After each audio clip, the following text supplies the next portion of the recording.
Hello, welcome to the Balanced Body Podcast. I'm Lindy Royer, physical therapist, founder of Park Meadows Pilates and Physical Therapy in Lone Tree, Colorado, and Balanced Body faculty member. I'm here today with my friend Krista, who's going to help us demonstrate balancing abduction as it relates to rehabilitation of the knee and lower extremity. As we know, the abductors greatly influence the knee and the knee mechanics. And there are other structures such as the lateral quads and the lateral hamstrings that also come into play when we're talking about abduction. So first, we just want to look at where the mechanics, where this motion is occurring in the leg. Here we have a right pelvic calf. Here's the crest. Here's the ASIS.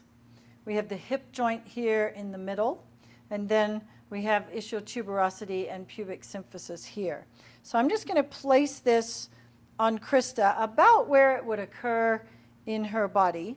And then we're going to take a femur, so this is a right femur, fairly clear here where the ball of the femur is with the knee joint at the bottom. So Krista, if you can just straighten out your right leg. And what we're going to do here is we're just going to look at what happens to the femur as she abducts the leg. So can you just take that right leg up? So you can see as she abducts, the femoral head is actually dropping down and in the acetabulum. This is really important as we discuss the mechanics of abduction. Strengthening is important, but gaining the mechanical advantage, if you will, through the hip joint is really critical even prior to strengthening. So we're going to have Krista roll over, and then we're going to take a look at an exercise that we can do here where we can focus on biomechanics. We're going to take a yellow spring and place it on the crossbar. And one thing to note here is I'm using a short yellow spring as opposed to a long yellow because it's going to give us both more support and also more range of motion into abduction. We're also, rather than using a regular foot strap, we're using this Y strap, which is going to give her foot and ankle more support so that she can focus on the mechanics of her hip without worrying too much about what's going on in terms of keeping the strap on her foot. If she's very facilitated in the foot, it's actually going to transmit more tension to the whole leg, and we're going to lose that nice, smooth, mechanical motion that we're looking for in the hip joint. So, Krista, I'm just going to have you slide up a little bit. I'm moving our bones out of the way here. So we have Krista lying in the middle of the trap table. She's using a pillow to support her head so that her head stays in alignment with the rest of her spine. Her leg is lengthened out, and she has that reach through her heel. So we really want to access more heel rather than ball of the foot for this exercise. This mimics more gait mechanics. So we're going into the heel, a little bit into the arch and the lateral side of the foot. She's aligned through the pelvis, through the ribs, the shoulders, and the head. We also want to make sure that we've created a long line here through the torso so that she's not collapsed in a hip hike down into the table. If this occurs, we've already compromised our mechanics through the hip and the pelvis, and we're not going to be able to access good, smooth, nice motion through the hip joint. So lengthen here. So as you can see, now we're more balanced between ribs and pelvis on both sides, so we're in a more neutral position in the frontal plane as well as in the sagittal plane.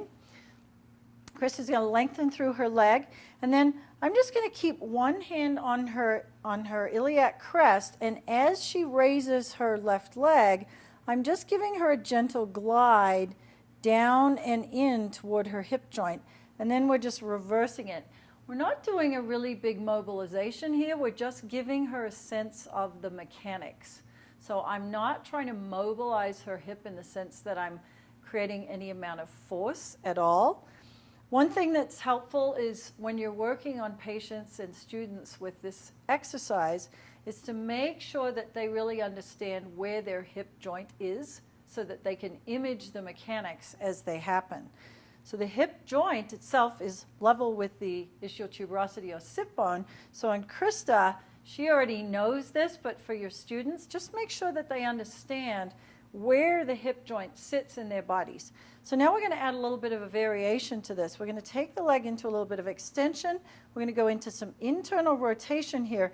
Really watch out that the foot is still staying aligned through the lateral side. And then as she raises her leg again, we're just going to give her that hint of mechanics through the femur.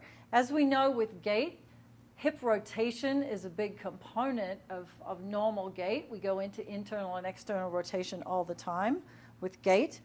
Can you bring your leg a little further back here, Krista? So in this position, we're actually using the lateral hamstrings as well as the abductors in order to create this movement. So there's lots of structures that are obviously going into this movement.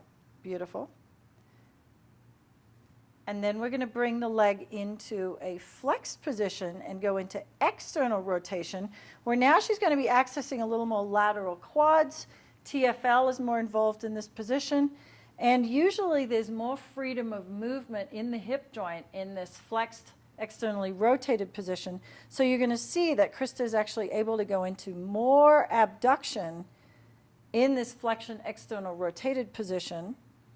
I'm again just helping her maintain the position of her pelvis as we glide the head of the femur down and in on abduction and slightly up and out on adduction. And then we're going to bring the leg back to center.